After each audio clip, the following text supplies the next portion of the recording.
Ladies and gentlemen, welcome to Supernatural Selection, or welcome back to Supernatural Selection. I'm your host, Kevin the Bastard. With me this week are Mike the Skeptic. Mike, how you doing? Wait, you're back? People Yes. are back? Yes, So- we're all back. So I can stop. We're back, a I can dinosaur stop, story. I can stop sitting here with this microphone, not doing anything for the last couple of weeks. Yes. Wow.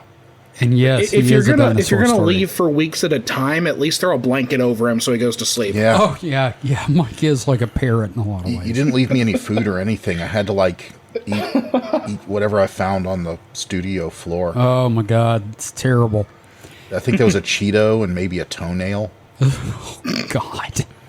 Fuck, that's terrible.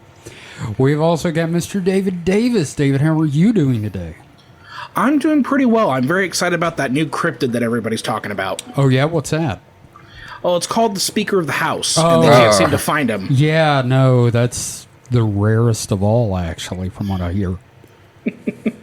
And I'm back after another bout of health problems. I was in the hospital for a bit. I got a lot of teeth left now, and I guess, having a hole in your neck, being, going through all this stuff, it's kind of a rite of passage for being a paranormal researcher, I think, that, I just hope I don't get gout. The rich man's disease. The rich man's disease, yes. Gout and a hole in your neck, that's the death of kings. I thought that was, summary execution. Regicide is the death of kings. Well, literally.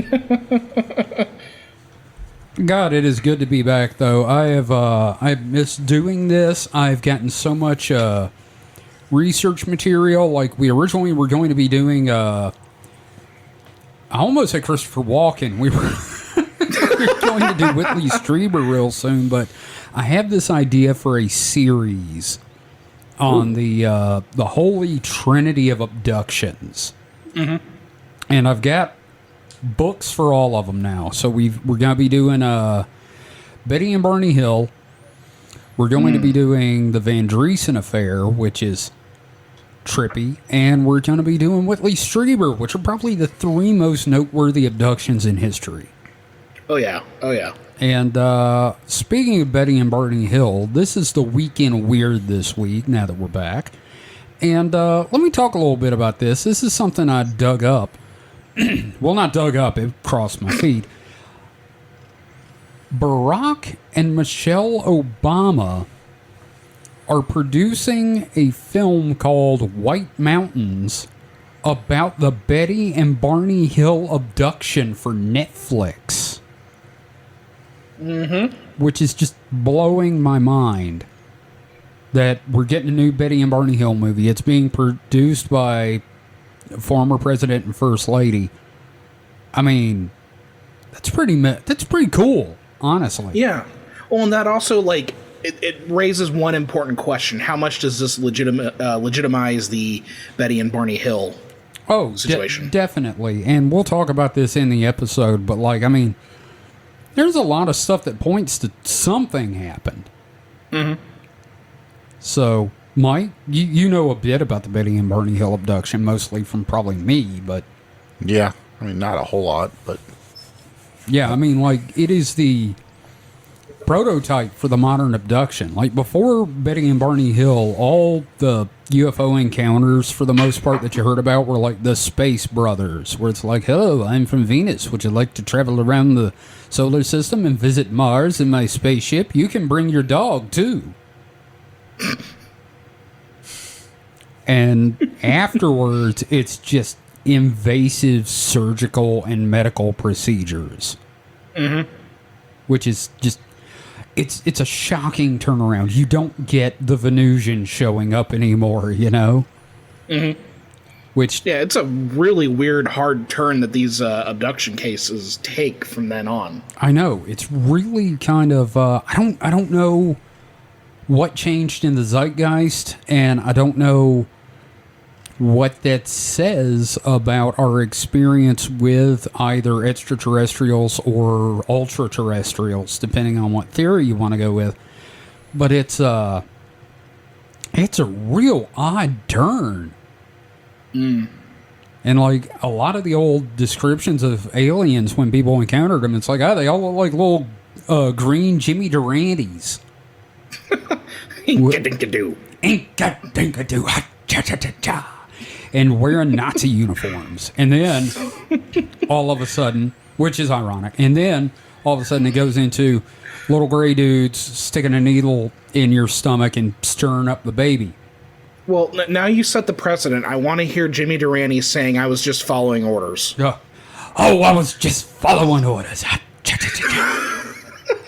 Good night, Mrs. Calabash, wherever you are. Wonderful. Thank you.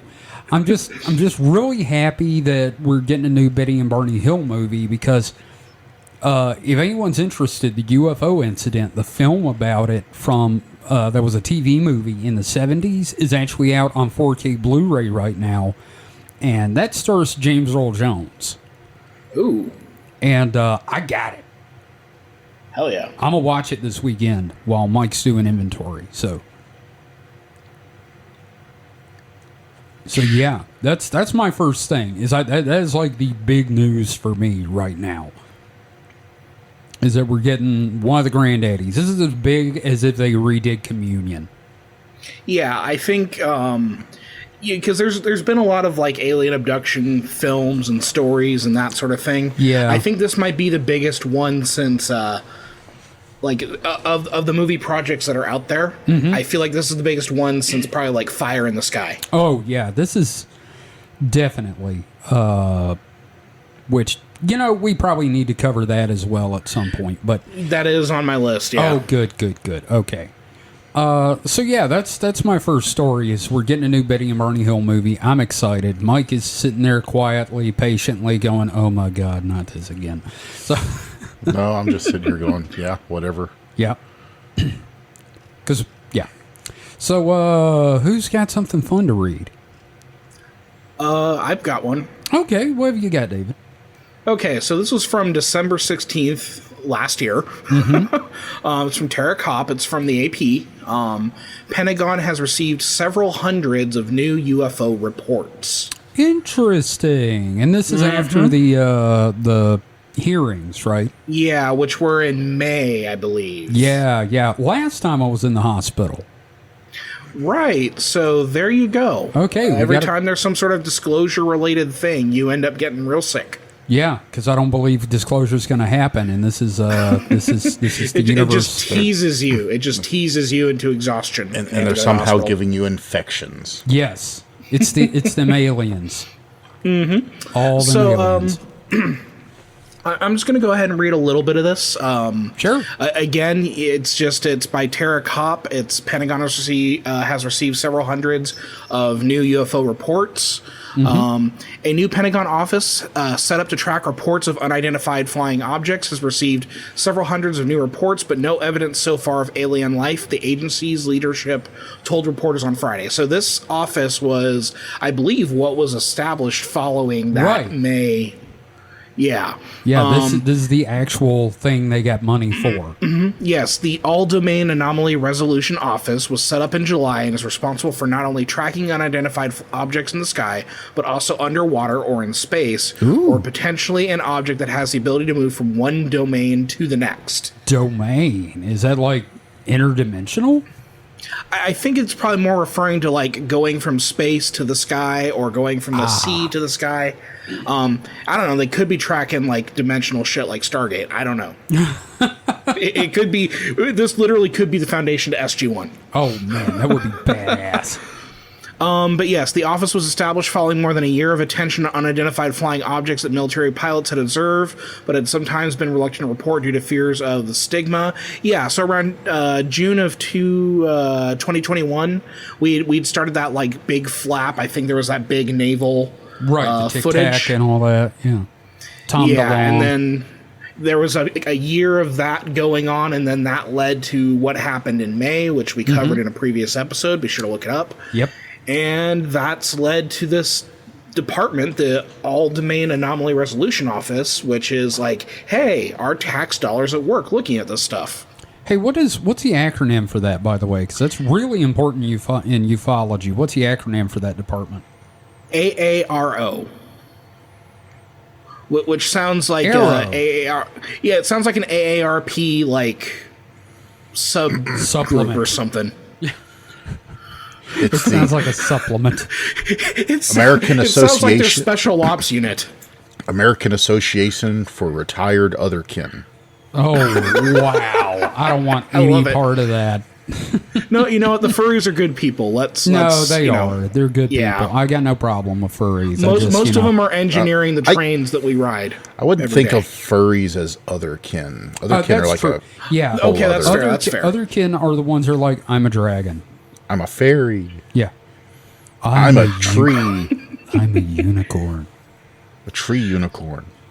Treeacorn. I'm an AR-15. No, you're not an Apache helicopter. So, in June 2021, the Office of the Director of National Intelligence reported that between 2004 and 2021, there were 144 such encounters of these unidentified flying objects, 80 of which were captured on multiple sensors.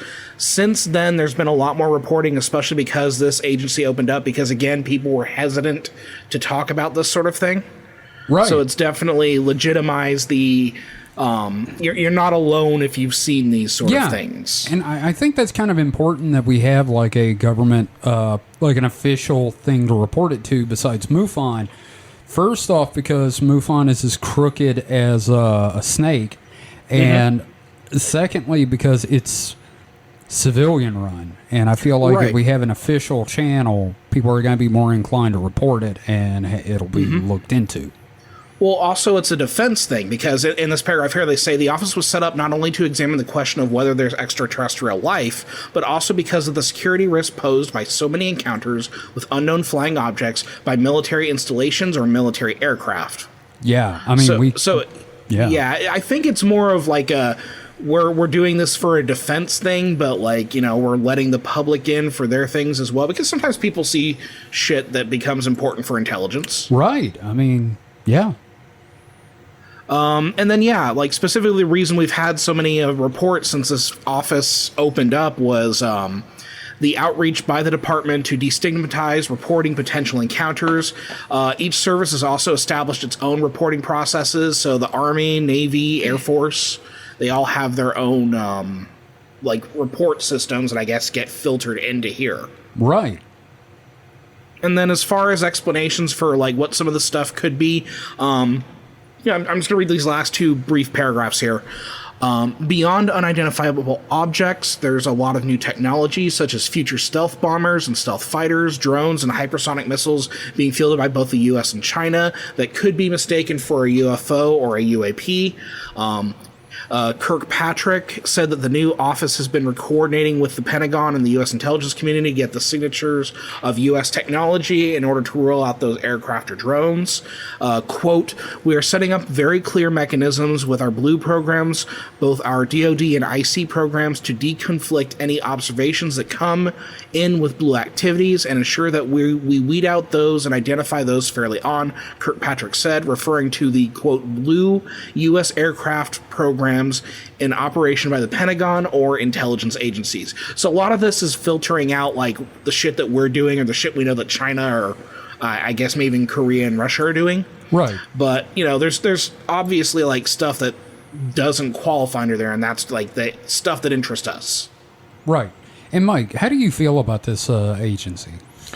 Well, I don't know. I mean, Like, you know, they're not saying it's Yeah. aliens, but, you know, they're trying to... sure, anything should be investigated like that if it's, you know, particularly odd. Definitely not going to get true believers reporting to it because, you know, telling the government they saw something seems... Oh, see, I'd report it in a heartbeat. Well, I mean, like the really crackpot ones. Sure, no, the ones that are like, the government done stole my TV clicker. Well, and that's why they have MUFON. Yeah. Which, I don't know. I've reported to MUFON, and my story is still not in the archives. So Yeah. I'm a little bitter. Yeah, but I think this is just a very nice update because we had talked about this in May. We had Yes. talked about all of the stigmatization around these sort of things, and that we were curious to see how fast this would roll out, and as we're seeing, it's rolled out pretty quickly. Like, we're getting some interesting stuff. Like, I don't know how much that they've caught, again, because this is mostly a defense thing. Like, this Right. is clearly because they had that closed session. Right. And that closed session had all the juicy stuff that, specifically regarding, what other countries were doing. So, Absolutely. yeah. I just, I don't know. I'm just glad to hear it. And it being only a year later. Not even a year Yeah. later, I'm just glad to see something's going on here. And, I'm all for investigating, even if it debunks the UFOs and it's a legitimate debunk, not the typical swamp gas or pelicans. I'm just, I'm glad to see some investigation going on. Yeah. Yeah. This is the kind of agency that we needed. For so long, it was just, MUFON, and we have our issues with MUFON for sure. Yeah, and but yeah. it's good to have an alternative, and I don't know how much any of us trust the government. Not a lot, but I for this, I'm willing to, I want to see how they do.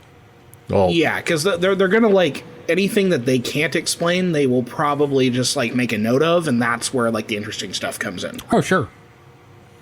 but are you going to trust their explanations? Oh, God. The minute it's swamp gas or a weather balloon, I'm all over them going, it's bullshit. Yep.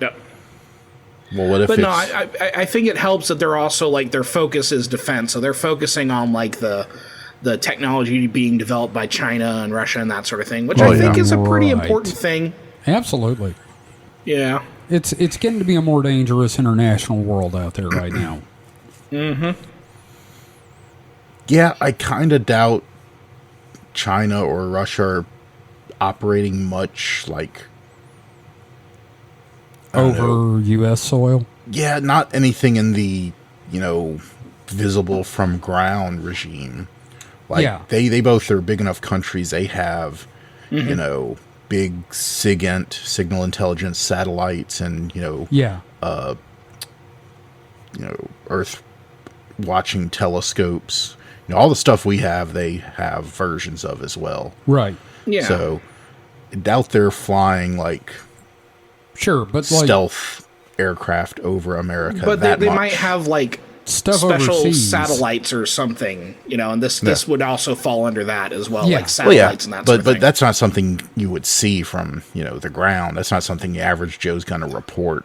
Right, but 'Cause- the thing is they're talking about is a lot of the reports came from military personnel who Well, yes. would be Yeah. more privy to that sort of thing. So I think this is again, it's there's a lot going on here, but I'm just, it's nice to see the shit kind of being taken seriously to a degree. Absolutely. I see it. I don't know if they're taking it, your normal UFO reports seriously. Sure. Okay. Fair. But, at least there's someone to report it. Yeah. That is, well, never mind. I was going to say that isn't embezzling money, and I'm like, Kev. Well, they're the government, so they're not embezzling money. They're just printing the money. Yes, they're printing the money Not and then them spending specifically, it but quickly. Well, that's a good follow up. I'm glad you covered that, David. That's something I think we should keep an eye on and report as we find it. Yeah, I think a couple times a year we'll probably get some sort of update. They're going to make some sort of statement oh, we have, we're releasing video again, because that helps distract people from other things going on. Oh yeah, definitely. So yeah, it's okay, we'll throw the public a bone. Here is a weird, funky orb. Enjoy. Yeah, and I also feel like even if they figure out what 95% of it is, I'm still interested in the 5% that isn't. Yeah. So. well, the pessimist in me says if the 5% was really interesting, they wouldn't tell you about it. Well, sure. Wow, that killed that. Okay. Good job, Mike. Good Yay. job. No, I'm just sitting here going, God, that's wow. Yeah. I got nothing. No, I mean it's a good point. It's a good point. Like Yeah. if we were to end an episode on that, that would be fine. But we're not ending the episode, so here we go. Well, Yeah. also, I do agree though, because like there is a good chance we're not going to hear about that 5% Yeah. unless it gets leaked or something. But we'll see how that works. We'll see how transparent they are on this. And I feel like we're going to be in the group of watchdogs of the watchdogs. So, yeah, fun stuff. So, Mike, have you got something for us today? So I have to ask if we've done this one before because it's been so Okay. long, and this is stale news. It's not this week. It's actually It's not from hot November. chaff. It's cold chaff. It's cold, congealed, greasy gravy from the bottom of the pan. Well, that's fine. I like it chunky. But the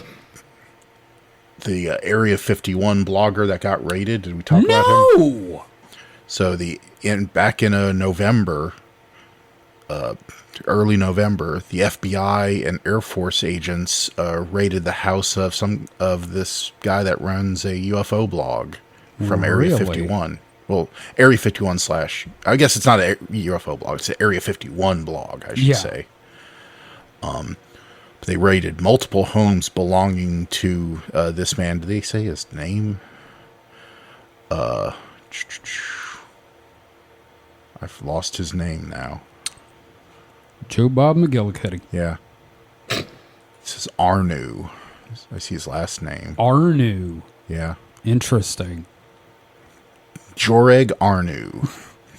Said a swarm of federal agents in riot gear busted into his primary residence, handcuffed him, then marched him outside to wait in the freezing cold while they rifled through his apartment and took pretty much every piece of electronic equipment he owned. Oh boy. So Wow. it says so far the government's been tight-lipped about the whole thing, but they do verify it happened. In a statement provided to Las Vegas Review-Journal, Lieutenant Colonel Byron McGarry confirmed the raid, saying only, quote, "This is an open and ongoing law enforcement investigation between the Las Vegas FBI and Air Force OSI." Wow, to get on the I have a gut feeling. to get on the Air Force OSI shit list. Ooh. I feel like I think what happened was he probably trespassed. Yeah, that's more than likely the case. Yes. Yeah, he probably Oh. trespassed, got some photographs, and it's a sensitive area. Oh, yeah. I mean, even though So- they've acknowledged it exists, they bought up the area around it like Yeah. 20 years ago. Like, Freedom Ridge is no longer I think it was even a in the thing. 90s, Yeah. even 20 years ago. Well, okay, 30. God I damn know. it. 30 years ago. Jesus. Somebody give me my Geritol. But yeah, you can't get any vantage points. I mean, it also with today's stuff, he could have been like doing drone shit. Oh, yeah. Yeah. So, And they were like, you want to shoot it down? No. Follow him. yeah. So Fly casual. since 1999, Arnu has run Dreamland Resort, a website that covers activities in and around Area 51. Okay, so that's basically he's just kind of like doxing a government facility. Yeah. And like, So he was probably a thorn in their side for a while. They couldn't really do anything until Oh, yeah. he like triggered them. Yeah, with he was something. they were probably watching him like a hawk, and he happened to do one little thing that, I mean, I say little, I mean, if he obviously had to, it wouldn't have just been like, he jaywalked. He obviously No. had to run afoul. But they were just So waiting right if he for him to fucking do it. Naruto ran. He actually did the Naruto run. oh, God. I just think it's funny. We basically have a story here of he fucks around and he has found out. Yeah. Because that's it right there, man. He has literally...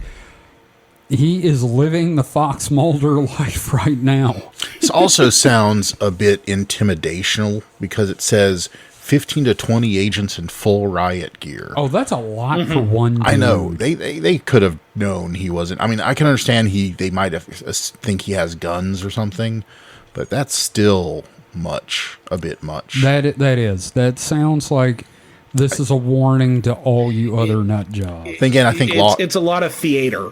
law enforcement Yes. in general, though, really likes that show of force to justify their existence. Oh, yeah. Well, yeah. they got to use those tanks. Oh yeah, the tanks. Yeah, use it or lose it. Yeah, they need to keep the budget up for the tanks. So Yeah, pretty much. I hate that, but also this is kind of, Apparently, it's like a no-knock warning. It said it was no warning. The doors were open, and the doors were broken open, and I guess supposed to be because I keep reading I in Rachel. It's like, wait a minute, what were you doing? Yeah, Ross, what are you doing? yeah, but no. Apparently, him and his girlfriend were at home, and they just busted in the door. Yeah, that's another craw I have. No knock warrants. Oof, that's gross. Oh, God, I don't like that. There should be something in the Constitution preventing that shit. Well, there kind of was. Yeah. I mean, still there, but they kind of made loopholes around it. Yes, they did. Lots of them. But we're not going to get into a political discussion. This is on not a American constitutional law discussion. Yep. But wow, that is definitely in the fuck around find out department.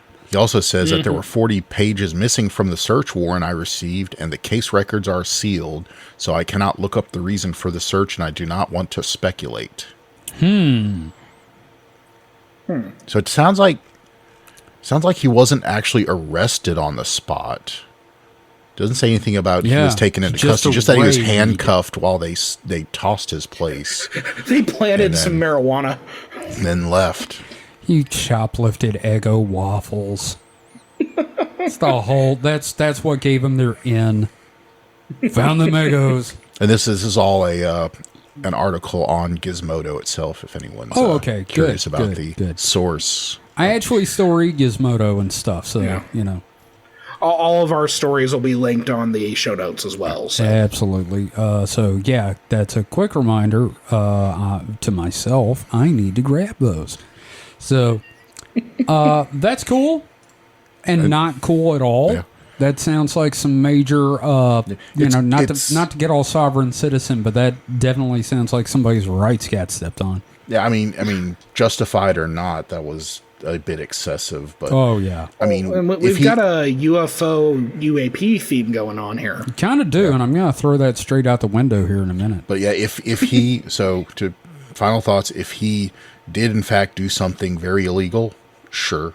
Sure. They were well within their I wouldn't say rights, but jurisdiction to to find evidence. But honestly, it sounds unless he was actually trespassed or did something bad, it sounds like those just sending a message. Yeah, we're able to get a search warrant on some bullshit stuff, maybe. So we did have a little bit of a UAP UFO thing going there. Let me throw that off of the train. I've got an article by the one and only Paul Seaburn from mysteriousuniverse.org. Now, does he have a hole in his throat now, too? I don't think he does, but, if he wants, I can make that happen. God. I mean, I'm not saying I'd stab him, but, if he wanted a hole in his throat, I could make it happen. I mean, you are doppelgangers, so. Kinda. Yeah, we kind of are. I don't think anybody really wants a hole in their throat. I don't. They may get one for medical reasons, but they're not like, yeah, fuck me up with that hole, cuz. Man, that is one thing I'm going to throw out there is when I was texting, the folks here at home about, I got these holes in my neck, because I had two, and now I'm down to one, but our roommate was like thinking I'd need like one of those voice box things, it's coming right for us. One of those things. I think one of the first jokes I made was, do you whistle when you run? Yes, and I told them I wouldn't mind keeping the tubes if I held my breath, my neck puffed up like a frog and it sounded like kazoos. You'd be your own bagpipe. Yeah, basically. Ladies and gentlemen, Kevin, the human bagpipe. All right, so this article, Paul Seaburn. Jesus. 2 recent reports with videos of giants on mountains in Mexico. We have more giants, finally. Yes, they might be giants. So, I'm just going to read the article and you guys throw in comments and thoughts, all right? Okay. It's not super long. When people say, quote, giants walk among us, they're usually referring to giants figuratively, leaders in their field, heroes of battles, creators of great new things and the like. Or NBA players. I was going to say, Yeah. Yao Ming. Yeah. Oh, yeah. Manute Bol. That is not the case in two cities in Mexico where witnesses recently recorded what appear to be giant humanoids walking among them, or at least near them, across the tops of mountains or hills in their neighborhoods. Both witnesses posted their videos on social media, where it was picked up by the local mass media, and the debates began, including warnings about a young man in Alberta, Canada, who we did cover, who also recorded and posted a video of an alleged giant and died unexpectedly just a few months later after claiming he was being stalked. Are these hoaxes, or are they real giants walking among us? Or something more. Time Life will tell you. Should the witnesses be worried? Should we? I'm worried, but for different reasons. I bet you are. TikTok user DayLoveDexter posted the first video on December 7th, 2022. The comments bounced back and forth between believers and doubters, with many pointing out that the, quote, giant may not be the correct descriptor of whatever it was moving in the video, because it looked more like a Bigfoot or another large hairy cryptid or upright walking hairy humanoid. The location was identified in the video as La Blanca, a mountainous town in the Mexican state of Veracruz, and the video and story were soon picked up by El Heraldo de Mexico, which I really thought that was going to be El Heraldo de Rivera, but The Herald of Mexico? yes, actually. The mass media report decided the strange giant human figure, which had garnered 9 million views by December 21st, was not necessarily a giant. Apparently, human and large could be either a giant or a Sasquatch. But many commenters agreed that it would have helped if the witness had zoomed in on the being before the seconds-long video ended. That might also have given viewers a better perspective of the actual size of the being. At that point, the needle on the "is this real" meter was stuck in the line between hoax and not clear enough to tell. That might have been the end of it, had not another video of an alleged giant appeared just a few days later, also uploaded to TikTok. This two-part video is claimed by the witness, Garcia_S24, to show a giant, #Gigante, that was captured by our trailer friend. Again. Now here's my question. Uh-huh. Have there been any sightings of Billy Crystal on vacation in Mexico? Billy Crystal? My Giant. Oh movie. my God, no. No, there have not. Jesus Christ. But I didn't think that would be that deep a cut, but Jesus Well, I'm Christ. sitting here going, he's not that tall. Oh, man. Oh, I tried. geez. You did. It's fine. I blame myself. Again, commenters could not agree on whether the video was real life or a hoax. If it was real, this humanoid looked more like a proverbial giant, although, like the other one, it would benefit greatly from zooming and a perspective shot. That didn't stop El Heraldo de Mexico from posting the video and a follow-up story. Let's see. So basically, there's been a couple of sightings, and then they go back over the video of the guy who died Right. in Canada. Now, what I find interesting is that they all involve mountains. And they're all And when- hanging out on the crest of the mountain very conveniently for long Yes. amounts of time. Yes. The other thing, is when we talked about the Men in Black episode that we did recently, and I talked about like the islands in the sky sort of thing. Yeah. Like, I'm that wondering if weird it's like a lensing reverse effect. of that. I'm wondering if it's a reverse of that. Like maybe it's the peak of the mountain reflecting on the sky, or something along those lines. So I just watched all three of them again. Okay. Like at least the ones from Mexico. Yes. The figures are a lot darker than the surrounding mountain. Sorry. I was gonna say, did I just go insane? No. Yes, I learned Spanish. but I hate to say it, but at least those seem very fake, like purposefully fake. Yeah. Yeah. They Now- look post processed, inserted. Yeah, no, they definitely, both of these videos could be extremely fake. The one, like the Colorado one, looks a lot more authentic because the figure in the distance is like, things in the distance, how they get paler and more grayed out Yes. because of all the air Atmosphere. between you Yeah, and atmosphere. there. It seems a lot more pale and like blending into the the sky. Now, And- I found another video on Reddit, and I was going to link to it, but the post disappeared. Oh, shit. From High Strangeness, and it was a video of two giants on a mountain trying to put out a fire, and it was much more like the Canadian video, and it was two dudes, not like just walking. It was two large things like shit, like hitting a fire. okay. And I really wish I could find that video because it was impressive as compared to these other two. But you were gonna say something, Mike. I'm sorry. Oh, I was gonna say I need a button that I can push that does the X-Files music. Yeah. I wish we did, but also they do that often on Mysterious Universe. Okay, I must have gotten that from. I don't listen to those, but you do, and I pick up shit like that. Yes. Yeah. Well, I also wish I had their button that when you hit it, it just goes, "Is it real, fuckers? Is it real?" But So all ideas I have may in fact not be original. that happens, my friend. That happens. So, David, what do you think? I think that like some people in Mexico saw the Canada.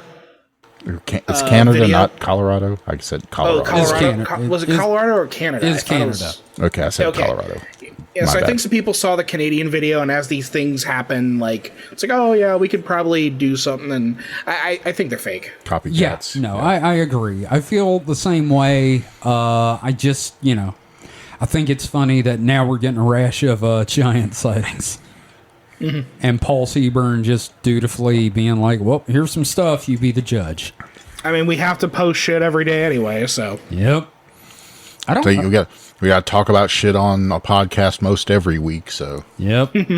Which, it's interesting. I think the other video that was not included in this article is more authentic. I just wish, Reddit hadn't whatever happened. And the other thing is, when the video's deleted that quickly, I'm always like, yeah, it gives you those tingles, right? You're like, yeah, ooh, did I Okay. get close to the truth? I want to correct myself from earlier. I said both of the Mexican videos were kind of not distance faded, but one of them is. Looking at this one doesn't have the actual video, just has stills from it.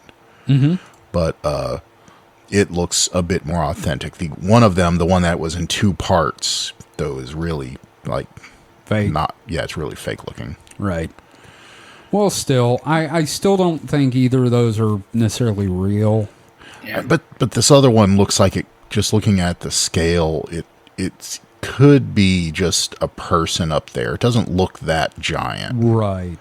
Now, the other one is huge. Yeah, the other one's huge and very dark. And honestly, Oh it wow! I looks just looked at a picture of it. It looks like someone drew on it. Like, I mean, it looks drawn in. okay, so we're talking like some good old fashioned After Effects. Yeah, it's Okay. pretty bad.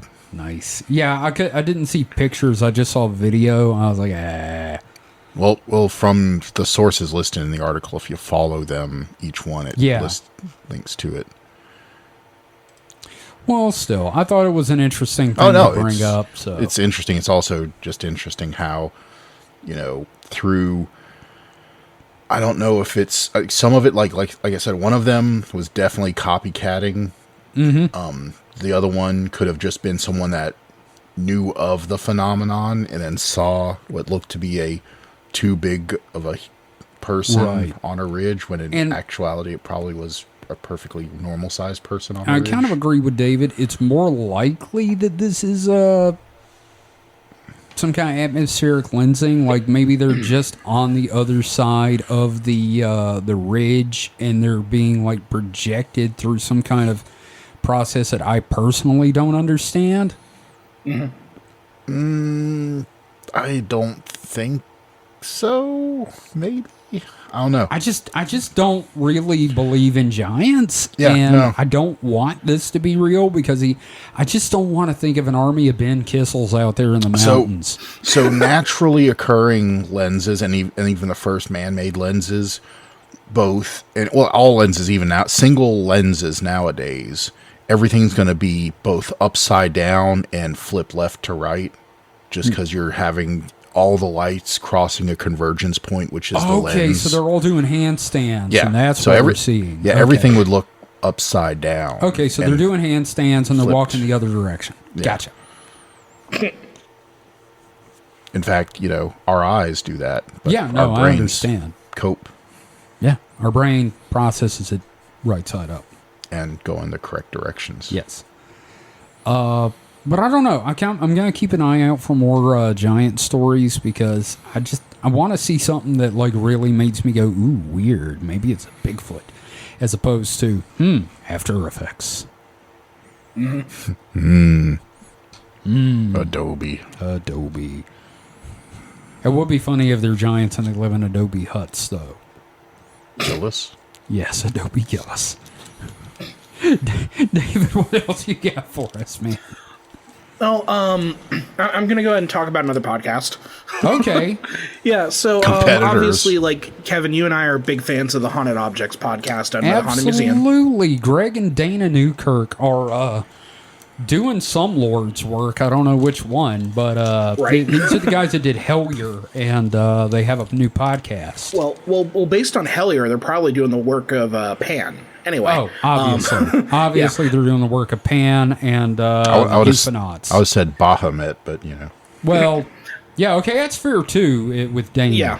So But I think they've changed the game in a lot of ways for like this kind of like field that we're interested in and everything like that. And their show is very good. And I think one of the best podcasts I ever heard was their episode talking about the Dybbuk box. Now, Yes. what do you gentlemen know about the Dybbuk box? Mike, what do you know about the Dybbuk box? Because I'm gonna lay this shit out. is that like the one that would play movies but off of regular CD? No, that's the DivX box. That's a completely different thing. I have no idea. Okay. I've never heard of it before. I know what a Dybbuk box is, but I don't know what the big box is. Tell me what is the big box? the big box retailer, man. Oh God, kill me, David. You tell us what a Dybbuk box is.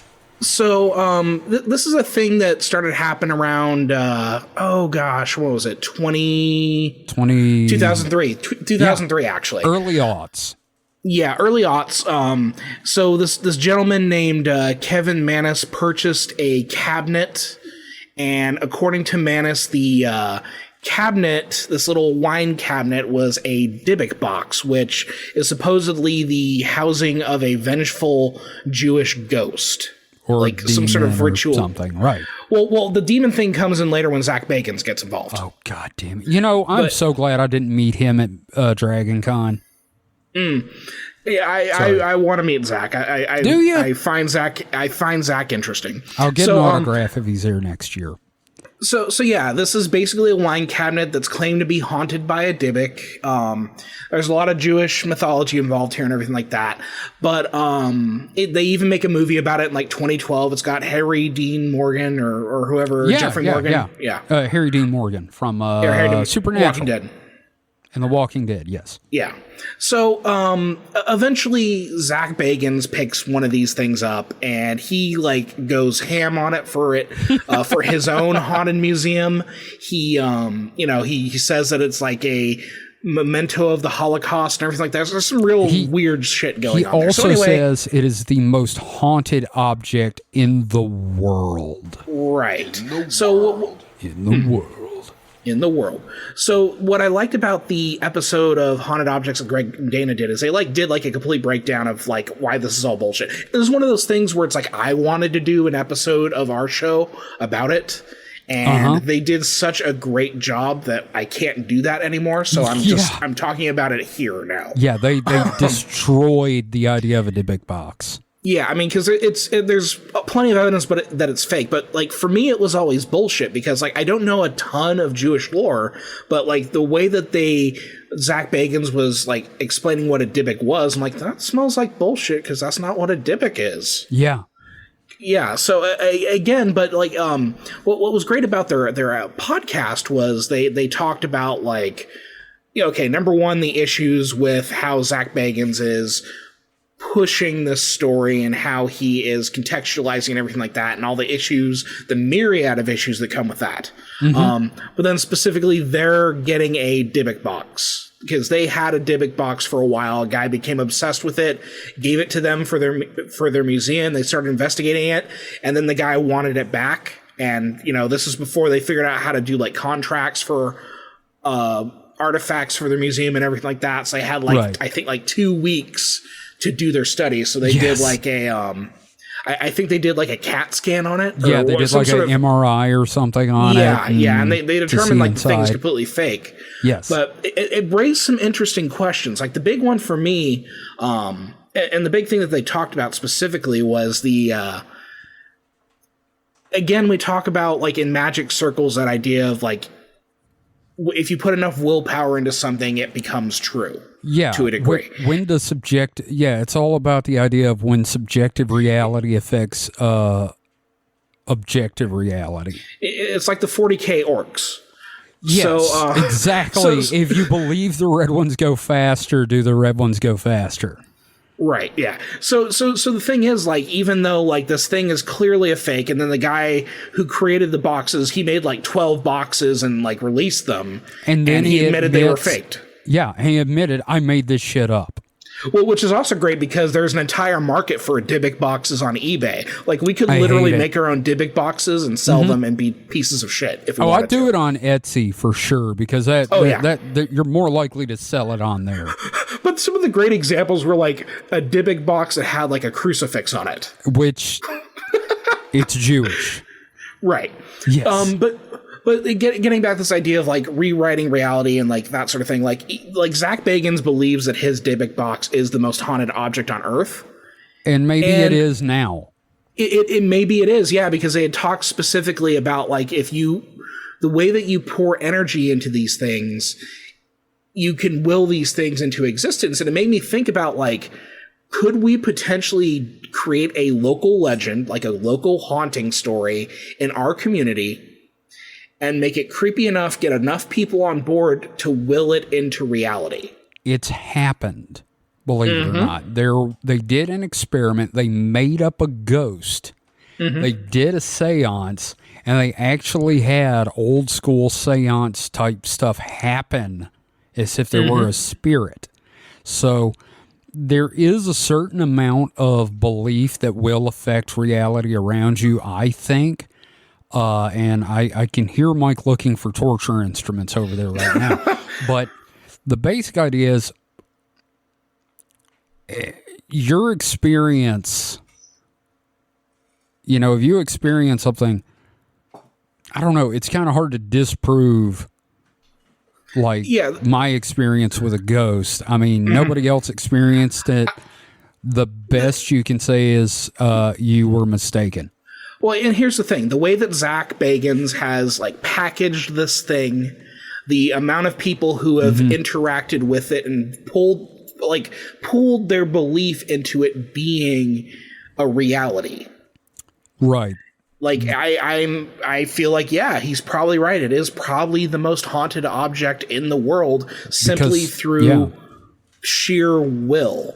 But the main issue I have with it is and Greg got to this in the show that they did is that the way that it's presented as being kind of this element of the Holocaust is really fucked up. Yeah, no, it's kind of like when Bionicle used all those Maori terms. It's cultural appropriation.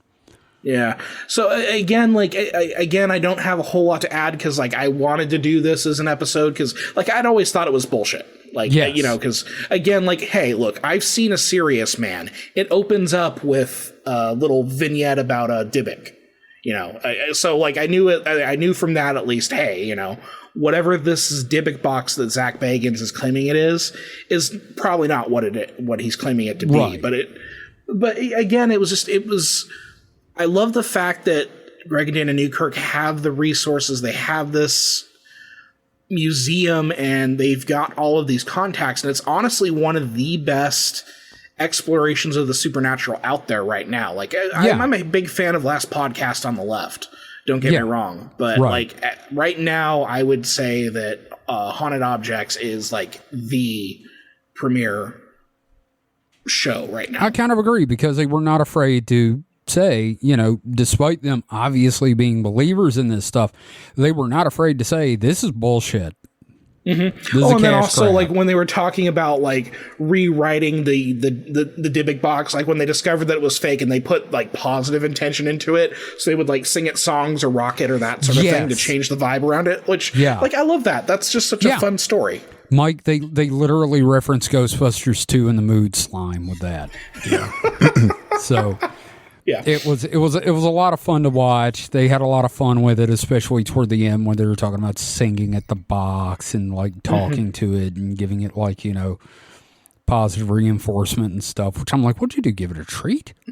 But you know, and it's one of those things where it's like I want to cover Ghost Adventures as well. I want to cover Zach Bagans and everything like that. I thought the Dybbuk box would have been my end, but now I can't do that, so I've got to figure out something else. But But I'm still happy like to be talking about it now because it's fascinating to me. Yeah, and because I remember the live Halloween event. Because okay, so here's the thing: my wife and I, we watch so much Ghost Adventures. You watched the Halloween one that they were talking about? Yes. Like we have Discovery Plus, and they have a 24-hour Ghost Adventures channel. So if we need background noise, we will literally put on Ghost Adventures. But yeah, like I watched the Halloween live events and everything like that, and I remember the Post Malone like we're gonna open the Dybbuk box, and then him like freaking out. It was too much. It was too much. We couldn't do it. That sort of thing. Yeah, that's fun. Yes, it is. Yeah, no, it's a great show. They actually did a year-end Mothman episode. I haven't watched that one yet, but I want to. Oh, it's really good. And because like the haunted object is not really a haunted object. He has one of the cars from the bridge collapse scene from the movie. Mm-hmm. Like he got one of the cars. It's huge. But you know, the other thing is like there is almost like a magical element to that as well, because so many people believe in the Mothman that sort of belief can probably permeate that object. I don't know if they talk about that in the episode they do. They but like do a bit. Okay. Yeah, because that kind of makes sense. Again, because eventually we're going to do episodes on magic. That's that's one thing that I want to do. I want to do a deep dive into magic, mostly because it'll annoy Mike. But but yeah, like magical systems, magical thinking, intent, will, everything like that. We're going to do a lot on Aleister Crowley. Oh, boy. Yeah, Mr. Crowley. Buggery. World's most notorious power bottom. Indeed. Now, one thing, back to the Mothman real quick, just for a minute. Mike got me a very nice silver pin of the Mothman that is on my heavily paranormal inspired denim jacket, and it's really cool. But also they discussed the Mothman is actually right now a big LGBTQ plus icon, kind of like the Babadook. Like the Babadook. Yeah. Because there are bumper stickers out there, and I really kind of want one that say Mothman ate my entire ass at a Denny's. We have a pride flag in front of our apartment, and we just saw that there was a Mothman pride flag, so we want to get one of those. Which I love that. I just sorry, you were going to say something? Mothman's also just entering the cultural zeitgeist in general, because one of the YouTube channels I watch, they're having an event, and it has as their icon, I guess, Mascot? Yeah, mascot, whatever. A very tactical Mothman. See, that's what I like about Mothman right now is you can really take him and like turn it around because he never killed anybody. He never hurt anybody. He didn't cause the bridge to collapse. You could take that concept and just pump anything into it and just make it good. Mothman, he's so hot right now. Oh my God. It is so bad that we're just assuming it's a Mothman. Well, it's got a badonk. Oh, really? He's got you a big old butt on that statue. Oh, well, that's the statue. Well, It's kind of been adopted. I know. That he's got a badonk. I'm just being But facetious. Mothvay doesn't have quite the same ring to it. I know. Well, there's sexy moth creature drawings on Etsy, and they're typically referred to as Mothmam. And so if you want to believe that the moth creature is in fact female, you can call it the Mothmam. So we do have a name there. Mothmilf. Mothmilf. God, no. I just want to go to the statue and put some beans, all right? That's all I want. That is the one thing that I'm going to do if I go to Point Pleasant. I am going to go to that statue, and I will bring a goddamn can of beans. I will bring beanie weenies. Is there anything else to do at Point Pleasant? Because, Kevin, you'll get there, you'll put a can of beans there, and you'll be like, well, now what? Done. Yeah, no, there's nothing. There is so much there. If you go during the festival, there's a lot to do. Even though, like, okay, so yes, during the festival, yes, but also, like, West Virginia is a fucking hub for it is shit, Fallout dude. 76. If you're wondering why there's so many weird cryptid things, everything happened in West Virginia. Mm-hmm. So, I'm checking something real quick. Okay. And do you have a story after that, Mike? Yes, I do. Okay. He's checking it right now. Yes. He's making a list. He's checking it twice. Mothman's got an ass that is nice. You're gonna leave this in the edit. You're damn right, man. That's a great little rhyme. I'm sad. Point Pleasant's really far from Pittsburgh. Yeah, I figured. Because I was in West Virginia. It's not that far from Cincinnati. It's like a couple of hours. Yeah, it's about half the distance from Cincinnati as it is from Pittsburgh. Yeah. But I don't know. I still feel like we need to do a group field trip to Point Pleasant sometime during the Mothman Festival and have us some silver dollar pancakes, leave some beanie weenies, meet some folk. Like, that is literally a dream for me, is I want to go to Point Pleasant during the Mothman Festival. I love it. Yeah. Well, we have friends in Pittsburgh. I was thinking, well, wait a minute. How close is it? Could stay with them or visit them, but it's not that close. Yeah. We'll figure something out, though, damn it. Yeah. We got to know somebody. Right. Wait a minute. I know someone in West Virginia. Yeah, but are they a mountain mama? No. Are they going to take you home? Country roads? Maybe. I'll talk to Dusty about it because it's one of her friends. I'll find out. So, Mike, what have you got next? So, I have a question for the two of you. If it bends, it's funny. If it breaks, it's not funny. Very important question. How would you know you've met an alien? My ass would probably hurt. I mean, I was going to say, before you say your ass would hurt. Too late, motherfucker. I had an orgasm without an erection. No, I mean, seriously, if you saw what would it take to get you to believe you saw an alien? Like me? Like seeing a picture, would that get you to believe that was in fact a real alien? Maybe. It depends on when the you say picture, what do you mean? I mean, photograph. Look at this photograph. Okay, no, but I mean, I don't know. A photograph in isolation probably would not convince you. No. I'd need context. So that's what this article posits is. How would we know what we saw is actually an alien? Like, it's a legit question. It's like, life can take so many forms. Yeah. Like, say, I missed that. Oh, I said I don't think it would be just one thing. Well, yeah, you'd need multiple, Yeah. Yeah. different data points, or Right.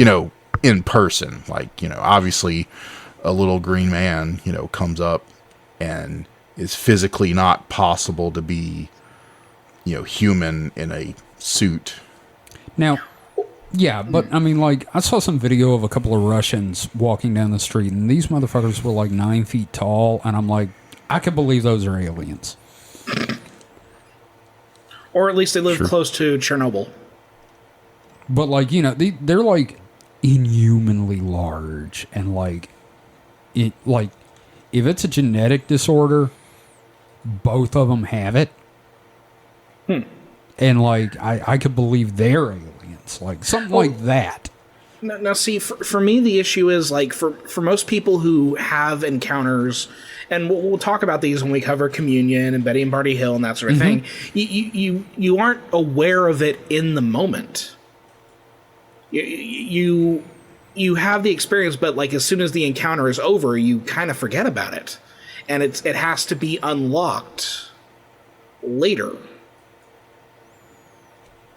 So I guess the premise, like, if I were in a situation where I was abducted and an alien was, I don't know, ramming a rod up my butt, like, I would not be aware of it at the time, because as soon as they're done, as soon as they, throw the change on the bedside table, I'm like, my mind's already wiped. You know what I mean? Based on like historical encounters.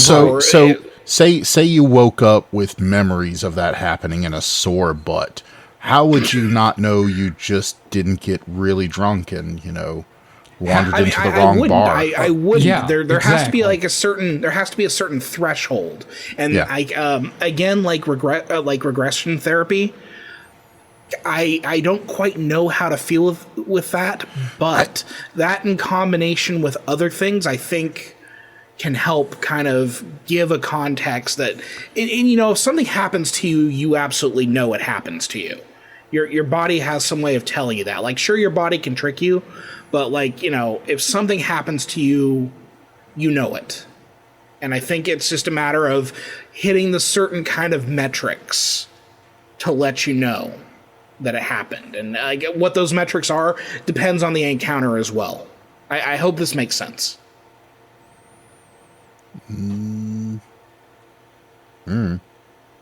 Yeah, it's a real hard question in a lot of ways, Yeah. but like, I do understand what you're talking about. It's like, I don't Like know. in the moment, like if I Are wake you up or talking I'm about, like, drowsy and I'm seeing an alien probing me, like in the bathroom mirror or something, gonna have like a screen it's like memory. this is a weird dream. Okay, whatever. Yeah, or like abductees and what have you always see, having like dreams or memories of owls being in the house. Yeah, but if it's a confluence of different circumstances and like things that are kind of triggering memories, then I would probably be more inclined to believe this stuff. Then again, the mind is weird. You can trick yourself to believe anything. Oh, yeah. Like for example, like my family, when I was living with my parents, we had a dog named Toby. Toby was a wonderful dog. I had a dream that they let Toby drive the car out of the neighborhood onto the freeway, and the very next morning I woke up pissed as hell at my stepfather. For Like, why letting the the dog fuck did you drive. let Toby drive the car? It felt so real, like they had let my poor dog drive on the freeway. I'm like, no, like around the neighborhood is fine. Around the neighborhood is fine. Not on the freeway though. He's not prepared to drive on Freeway the is a freeway. bridge too far. Yes. Right. Now, So, but I legitimately woke up pissed off at my stepfather because you were like in convinced that that dream he happened. was like, no, Toby's fine. Toby's fine. He could drive. So that's a phenomenon I've never had myself, but I've heard other people having, of a dream so vivid, even if it made no sense. It's A dream that fucking was wild, so dude. vivid It is the that weirdest that you thought thing. it was real. which I'm convinced that me riding on the outside of a Volkswagen Bug when I was 4 or 5, that's got to be some bullshit. I'm pretty sure that's a dream or Yeah, some kind nobody of in their false right mind memory. would What did you let Teen a Wolf kid- it? No, well, you know the little sideboard on your Volkswagen Bugs? Oh, okay. The little Okay. step sideboard? I was standing on that with my arms hanging onto the rolled down window. So, Kevin, here's a thought. Maybe you did that like when the car was stationary, or maybe moving at like a snail's pace, Sure. and like your mind just kind of ran with it. I'm- You thought you were having such a blast. Oh, I'm convinced it was a dream that I had, because like there was like I had memories from before and after it happened, and then them not letting me do it again, and everyone I've talked to that was supposed to be involved was like, "What are you talking about?" Of course, we didn't No. endanger a 4-year-old. What are I you mean, talking sure about? we dropped you on your head a lot, We but laughed. I mean, We laughed as it was happening, but no, we didn't do that. so yeah, but I mean, it's the same kind of thing as the dog driving the car, or I was abducted by aliens sometimes. Yeah, and I've talked about this in the past that the human memory is very fallible. Oh yeah. It's so bad that it's not admissible in court. Yeah, I mean, like, I convinced someone that, oh my God, I can't remember what it was. Like, Something with Transformers, the movie. I want to say, like, I convinced someone that Optimus turned to dust. no, that was a it's a Yeah, common. yeah, but when I read about it, I did it to someone. But I'm just saying that lots of people that never, talked to you before or even heard of that have said, that happened. And it's not always a Mandela effect, guys. Yeah. I mean, it's probably not ever a Mandela effect, but having I'm been the not saying victim, that. having been the victim of it, it is very convincing when you find something. This is like the Fruit of the Loom Yeah, the thing. Fruit of the Loom one gets me every time. It's like, Yeah. how the fuck did that not have a cornucopia in it? I mean, I can see it in my mind's I think eye. we're all still kind of broken from that one. I mean, others like Berenstain, like I can give them that because misprints. There's plenty of actual things that have been misprinted. Oh yeah! Just the other day, I saw a picture where someone had a Berenstein Bears doll that had the logo on the doll that was Berenstein, but the logo on the tag Berenstain. Yeah. Yes, that So- happened a lot. So that I can understand, but the cornucopia, like I remember the cornucopia, like Yeah. it was there. But They're just lying Right. to me. But the alien thing, I think it would be really hard to know that you met an alien without like a lot of damn context. Yeah, I mean it's a surprisingly high bar. Like When you think about it, you think, the evidence would be so easy to get, but when you sit and think about it, it's like, no, because you have to not only convince easy to convince people, you have to convince, everybody. Like Yeah. it does give me a bit of sympathy for the people that actually believe they're abducted, whether they were or not, because it's such a uphill battle. oh yeah, Well, like No. that's what communion is. They can never convince me. Like, we're gonna you're gonna find communion pretty interesting. I think The only way they could convince me would be to be like, hey, you need to go abduct that Mike guy because he's not going to believe until it happens to him. Mike, Well- you want me to tell you something that's gonna blow your mind? If you got abducted, I don't know if I could believe it. Yeah. No, I mean, I agree. No, it's perfectly. I don't know. If I came to you, Okay, yeah, all right, fair. If you came to me, like and if you were, like, David had come to you seriously- and said, no, if David came to me and said he was abducted, I'd be like, sure you were, buddy. I hope so. Well, I'm a notorious liar anyway. so. Okay, well, fair. But- and we're not going to go into me and my dreams, but But Well, if and you came to me, But Mike, that's a gravitas of evidence that most other people don't have. Now, Like, now, Mike, did you ever watch Hellier? no, he didn't. Okay, because there's something that he should watch in Hellier because, again, you can convince someone that they've been abducted, and it is very Oh, yeah. scary. Well, I mean, Oh, that's yes. that's yes. you know, yeah. There's lots of gaslighting. That's why I don't like the regression therapy. I can't. It's not like, so much gaslighting. It's very interesting. It's one of the scariest things. Greg and Dana Newkirk talk about it all the time. They say it's like the scariest thing they've ever done because they literally went out to get abducted and they created an abduction scenario. Using and hypnosis. it was so realistic that it like terrified them. Yeah, they prompted the thing with the guy with, all right, you see a thing in the sky. And he just, boom, just like. well, yeah. Yeah, So it was amazing. So here's a interesting thing. Like, I was a kid, so, you know, I think, I don't remember the context, but I remember me and my brother, I have a brother that's 3 years younger than me, or 2 and some change. Yeah. But we were sleeping on the floor in like the living room, and I had to, let's see here, had to guess I was probably about 8, which makes him about, no, he had to be older than 5. Maybe he was closer to like 7 or 8. Something like that. But anyway, we're, you know, kids, middle school age. And I wake up and he's still, asleep. It had to have been around Christmas because I remember Christmas lights. The room was kind of lit a bit. Now, according to Kevin, that could be a UFO. God damn it! I was waiting for that shit. Had it been thrown out of a saucer. But he's asleep. I mean, he's not like faking it. You can usually tell when someone's asleep. Yes. So I decided to mess with him for some reason. Maybe I'd been reading Omni magazine or something. But I start like telling him things that he's dreaming about. I just start telling him things. I can't remember what it was exactly, but I was telling him just shit. And then the next day I asked him if he remembered any dreams, and he told me about what I had been telling him.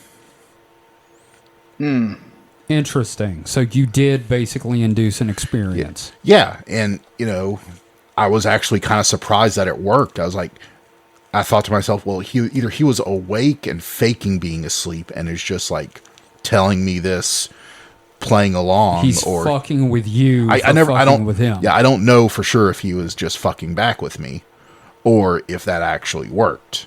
Right. I mean, it could go either way, but that's something I didn't think about until just now. Right. Well, that's interesting. I love that. That is also something only brothers would do. Yes. Yeah, that's I did not have a brother, but I can imagine. So, I would imagine a hypnotic state is very similar to a dreaming state. Yeah. And so I could easily see how you could influence someone to just start basically semi-lucid dreaming. Right. Yeah. Yeah. Which, makes me think, can we like start a business of just like audio tapes that people listen to when they're asleep? That's been done. Isn't that the plot of Total Recall? I kind of think it is, isn't it? Like, yeah, Mike, you go to sleep tonight. I'll sneak in your room and just start going, get your ass to Mars. Get your ass to Mars. Damn it, Cohagen, give the people that Kevin, air. I had the weirdest dream that I was like mooning Mars, like the whole thing. 2 weeks. 2 weeks. 2 weeks. Oh my God. I need to watch that again, It's Jesus. such a good fucking movie, dude. Oh, yeah, no, and then the whole thing where they land on the circle. Start the reactor, Quaid. Quaid. I love Quaid. Damn, girl, you make me wish I had 3 hands. Oh, I love you guys. I missed this.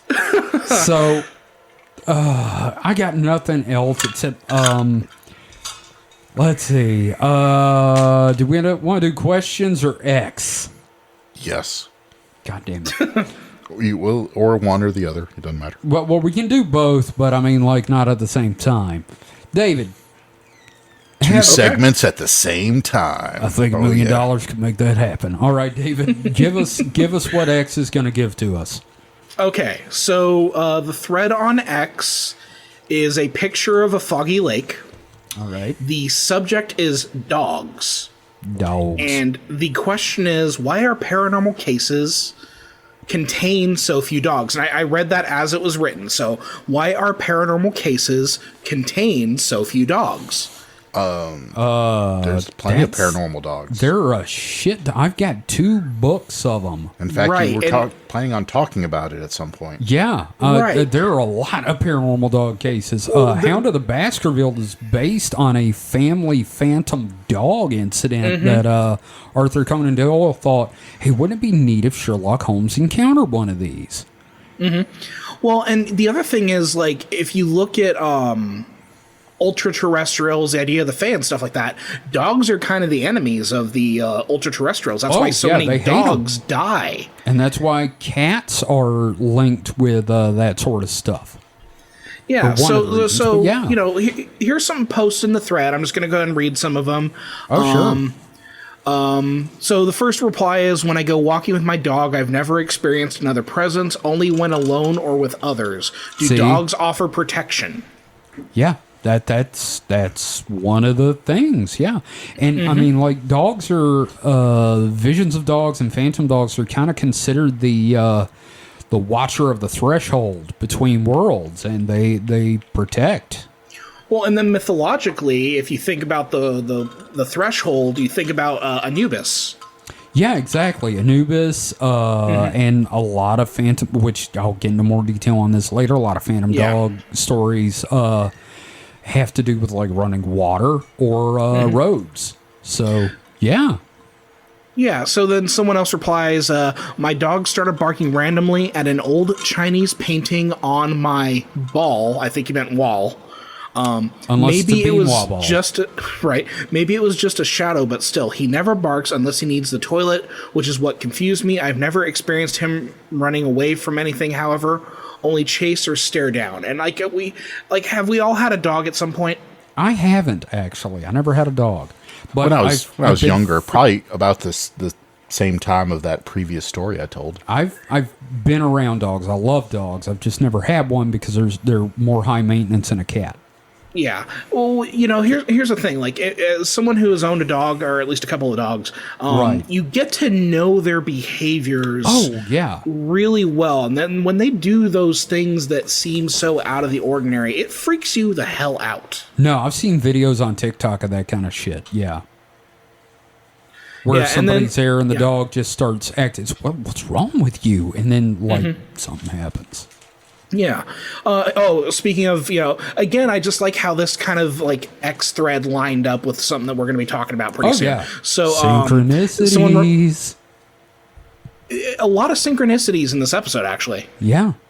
So, this reply, look up black dogs or devil dogs. They're very much paranormal beings. I own a black mutt. There's a reason they are so difficult to adopt out like black cats are. Yes. That is something else that's in the research material I'm reading. One of the other things is I don't think devil dog is a very good term to use, considering that's not, you know, the typical thing with them. But yeah, no, I totally. Yeah, and then there is just one more reply I want to read because it's very cute. Okay. Dogs protect you, meanwhile cats regularly converse with spirits because they're just cheeky like that.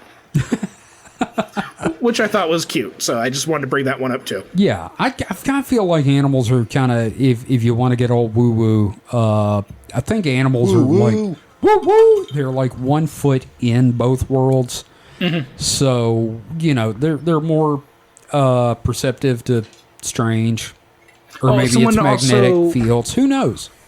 Someone also did link a paper on PubMed Central, exposure to household pet cats and dogs in childhood and risk of subsequent diagnosis of schizophrenia or bipolar disorder. So there you wow. go.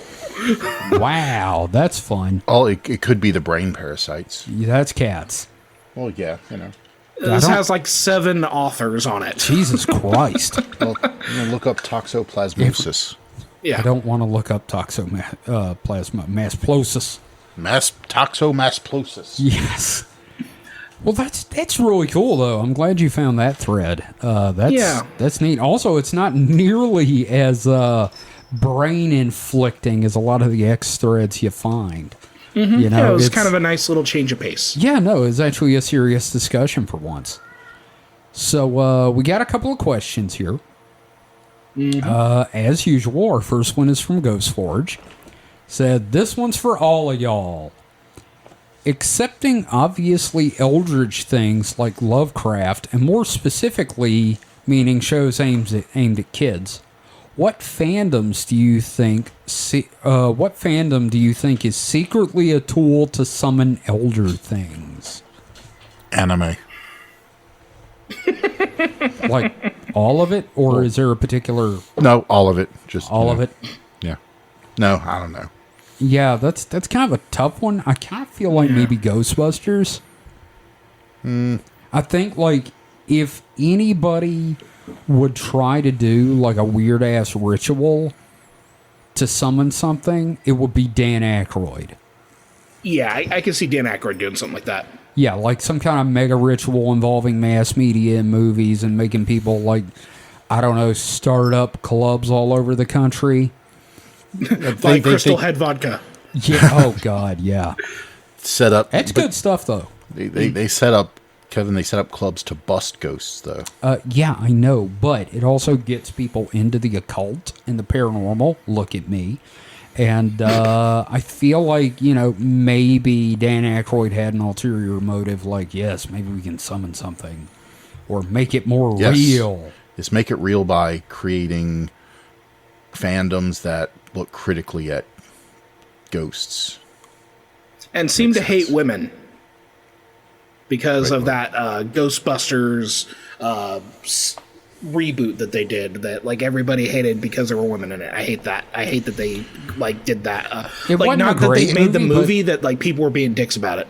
Oh Well, yeah, no, that's so I don't think that was. hate the movie I on don't its think that own was merits. isolated to. That was just like the general misogyny of True. pop But culture. a lot of Ghostbuster fandom did kind of go ape shit Yeah. on Facebook, but Well, I think they would have went ape shit if it had been a movie with 4 other white dudes.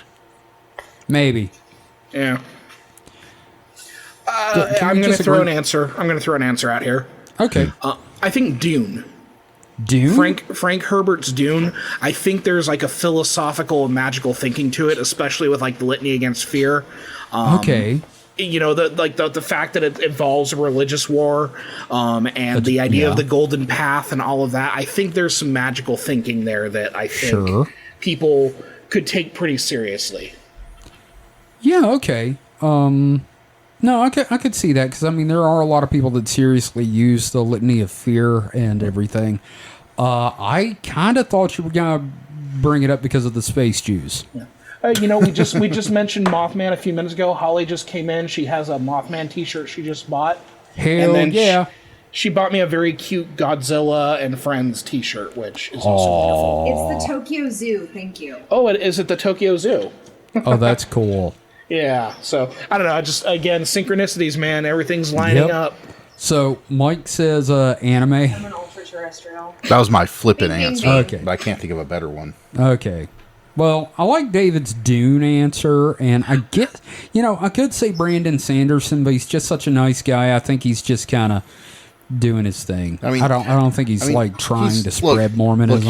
I was going to say he's Mormon, but his books really don't do any favors to like Mormonism to make it appealing. Like Yeah. they heavily skirt, or I wouldn't say they eschew Mormon values, but they definitely don't like uplift them or spotlight them. Sure. I think it's more of just like cultural influence on his writing. It's the same way that like there's a lot of like Christian influence on like Robert Jordan and stuff, but it wasn't like the centerpiece. It wasn't like become Christian because this story's awesome. Yeah, it's more just like this is my it's not background, Narnia. so therefore I wrote what I know. Yeah, it's not Narnia. Yeah. Yeah. Yeah. So is Narnia indoctrination propaganda? Yeah, come on, the Jesus Lion. Well, Yeah. I mean, the Jesus line. Yeah. Actually, you know what? If there is one writer in Hollywood right now that is spreading any kind of doctrine, I'm going to go with, I think his name was Jeffrey Scott. He wrote the Littles TV series. I know he was like a thing in the 80s, but Yeah, he is a cartoon writer in the 80s. He wrote like The Littles and Muppet Babies, and he has admitted to stuffing those shows with the gills with Scientology doctrine as recruitment tools.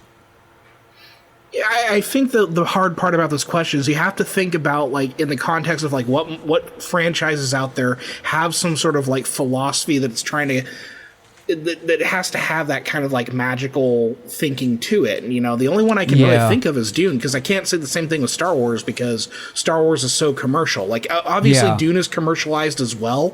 But it wasn't originally. It was. Yeah, it was very much like a lot of ways it was like a philosophical treatise.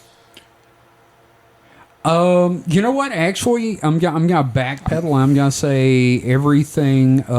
Jesus, what's his name? Guy did the Invisibles. Oh, Grant Morrison. Grant Morrison. Everything Yeah. he's done is trying to bring about the elder things. Well, then we could probably extend that to like Alan Moore too. Yeah, well, Alan Moore is a Rasputin impersonator, so. So I'm going to dispute what you said and say I don't think you have to have that built into your fandom or your, I think what you need to do is create a fandom so fervent, so, waiting on the next thing. It doesn't matter what comes before. It could be any, setting or anything, but you just have to make a very rabid fandom. And then once they hit peak criticality, you just drop this like logic bomb on them that, once they absorb it, does the thing it's supposed to do. Like you have so many people that are just waiting with bated breath for the next thing, and then you drop that next thing on them, and it's the payload. It's the whatever's going to deliver your result. Right. So are we thinking Winds of Winter? Is that what we're talking about here? I was just going to say Rick and Morty. Okay. Oh no, You that honestly- But that was Rick and Morty honestly- like 2 seasons ago. I could see that. Honestly, yeah, I think you have a point there with Rick and Morty. Yeah, can we just go ahead and agree that our answer as a show is Rick and Morty? But I think they jumped that shark and didn't actually have a logic payload to. Well, they did, and it was that damn sauce. They wasted it. Yeah. They could have affected the world in so many ways. They could have. and They it could was have. just sauce. They could have elevated Justin Roiland to a golden god, but instead they just got Szechuan sauce We got Pickle Rick and what we Pickle got. Rick. Okay, so we got another question from Sam. What cryptid is secretly really into anime, and what cryptid is secretly really into really weird anime like Yuri on Ice or Boku no Pico? Really into anime, I'm just gonna go ahead and say Mothman, because I could see Mothman like curled up on the couch in a blanket eating popcorn, watching like oh my god, I can't remember anything. Azumanga Daioh. Or maybe like, really shoujo manga or anime like Fruit Baskets or something like that. Oh yeah, no. Anything with like cute in it. The inevitable answer here is a Bigfoot with an anime body pillow, Yeah, okay, sure. But I'm sticking which with becomes a Mothman. T-shirt. I was gonna say, Yes. I think a lot of like cryptids are probably into different genres, Okay, sections. Who's into the weird shit though? That's the big question. Like, I don't know, maybe they watch So- hentai and JoJo. I don't know. I don't know how you lump those two together, but okay. I don't know, man. It's just there's something horrifying about So both. so here's a conundrum. So unfortunately, I know the anime this person referenced, and I have to question why did they bring up those. Yuri on Ice and Well, Yuri Boku on no Ice is Pico. Yuri on Ice is it's basically your typical yoi, boy love, clean- but yeah. it's on ice. yeah. It's- There's it's pretty skaters. boys It's skating not together, explicit. and Yeah. It's- Well, what it's I don't is think it's explicit. explicit. No. No. It's like It's romance. The not porn. swimming one was you Yeah. know, had boys in swimsuits, but Yeah. the other one, that's What is- infamous. What is Boku no Pico? Don't Okay, Google I'll- it. Don't Don't Google it. No, yeah, everybody out there, please do not Google that. That is, Okay. you're going to become on an FBI wanted list. Oh wow, that's not good. Yeah, no, it's You know what? It's I'm gonna bad. say. I'm just for this one. I'm gonna put this person as an honorary cryptid. I think Boku no Pico. I'm just gonna go with Aleister Crowley. Honestly, yes. Aleister Crowley would probably be into that. Yes. Okay. I mean, I know he's not a cryptid, but like in our I don't know. wheelhouse I of think weird shit. I think Aleister Crowley went for his dudes being a lot older. Okay, that is fair. Actually, that is a fair guess. I don't think Crowley ever actually went after kids. Yeah. Okay. You know who's freaky is the Chupacabra. The Chupacabra Oh, just yeah, seems man. like a methed He'd out be into little, everything. He's into like Brazilian cake Yeah, fart porn and stuff. Yeah, Yeah. the Chupacabra is a methed out weirdo rat monkey thing. So yeah, if he's any- probably into like all the weird hentai shit. If any cryptid lives in a trailer park and has a VCR, it is the Yeah, Chupacabra. like the sound that I hear in my head every time I think about a Chupacabra is. "Bleh." You want to know what Literally, goes through that's my literally the head? sound that pops into my head. Just. "Bleh." See, I'm just hearing. You could tell the Chupacabra a string of numbers, and you know exactly which hentai manga you're talking about. He knows how to get to Sad Panda. Yeah. Yeah, I love Ghost Forge defending. Hey, Yuri on Ice is not in that category. It's just sports anime. I think it's a little more than that, but it's Now- it's all PG rated as far as I know. I've never seen it. Well, Darth Plato has one last question for us this week. Okay. So, which cryptid tastes the best grilled up? And I'm going to go with the Chupacabra. Spicy. No, like if we're talking about like the Texas Chupacabra, no.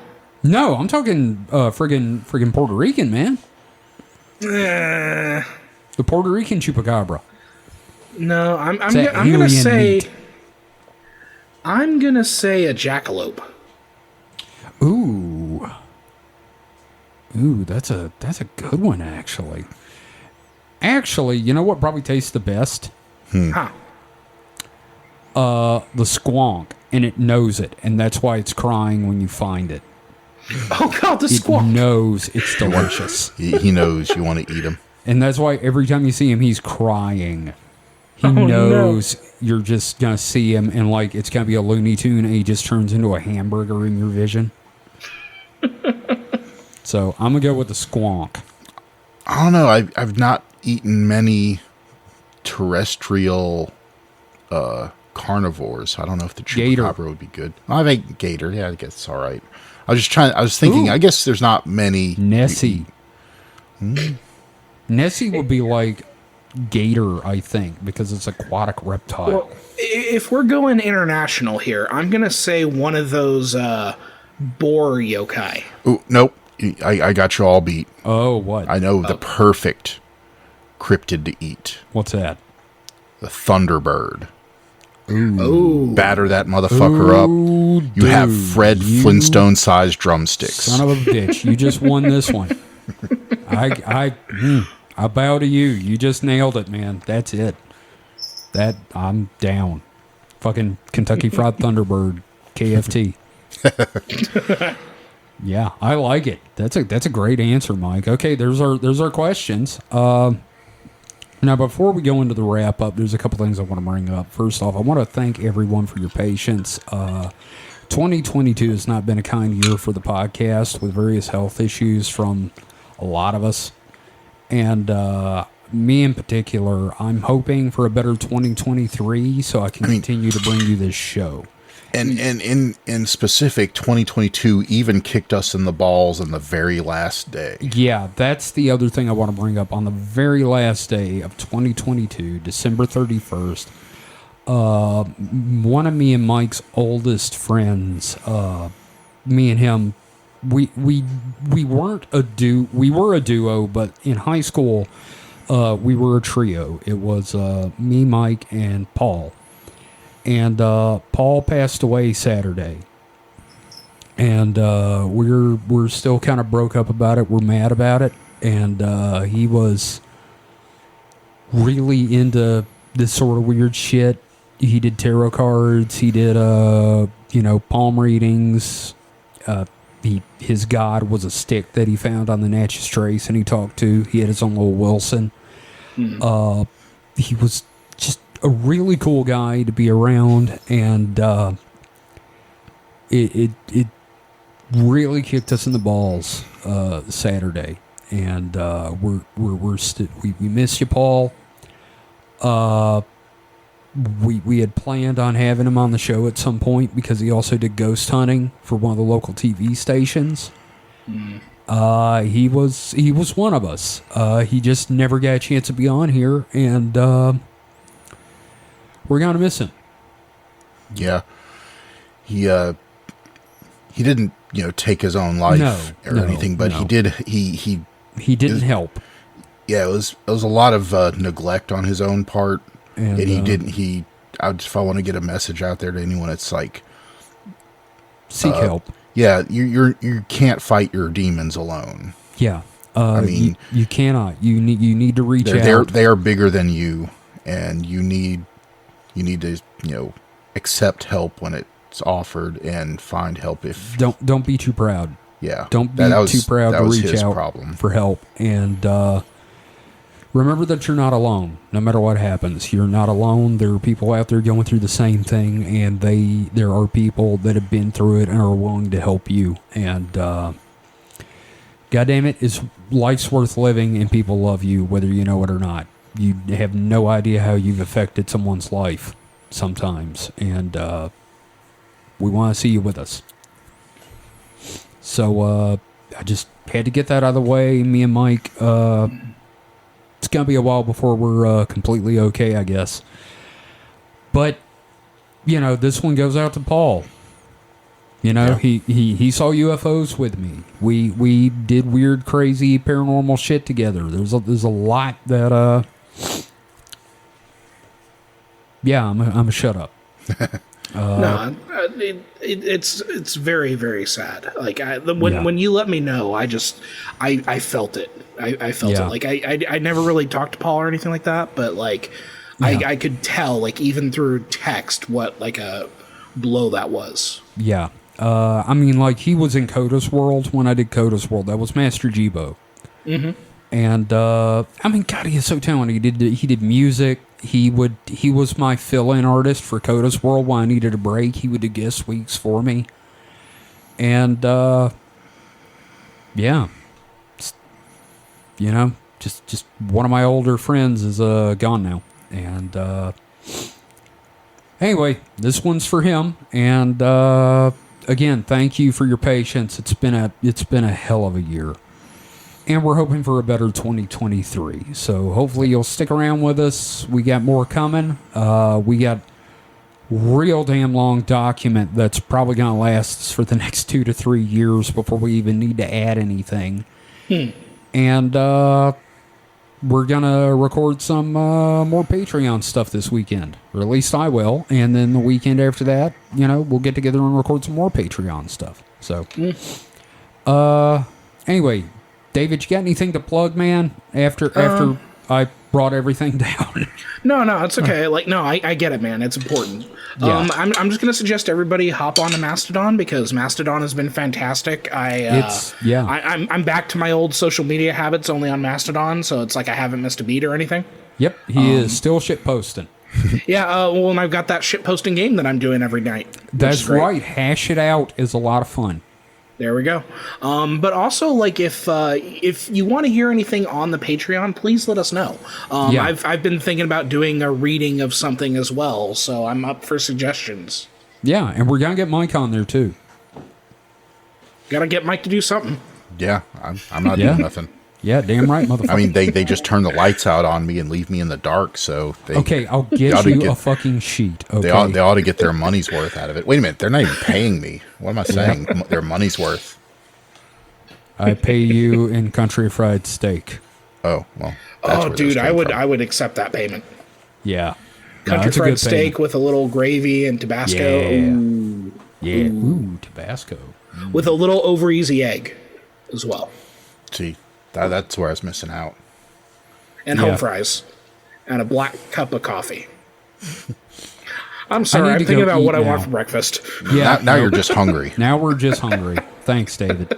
You're welcome. So, thanks Sad and everybody hungry. Yeah, sad and hungry. Won't somebody buy some food for me? 'Cause I ain't so bad. So that's it for this week. Remember, you can find us on social media on Mastodon at SupernatPod at HorrorHub.club. There's a Facebook page that I do not really update. We are now dead on Twitter. You can find everything related to the show for the most part on supernatpod.rocks, including links to the Discord. We would love to have you on there as a member of our community, and links to our store with some amazing shirts with art by Mr. David Davis himself. So that's about it. So until next time, everyone stay safe and stay frosty. Goodbye. One country fried steak. You want to watch some anime? Let's watch some hentai. I was just so mad the dog got to drive the car. That damn car driving dog. It's like Toots' but a dog.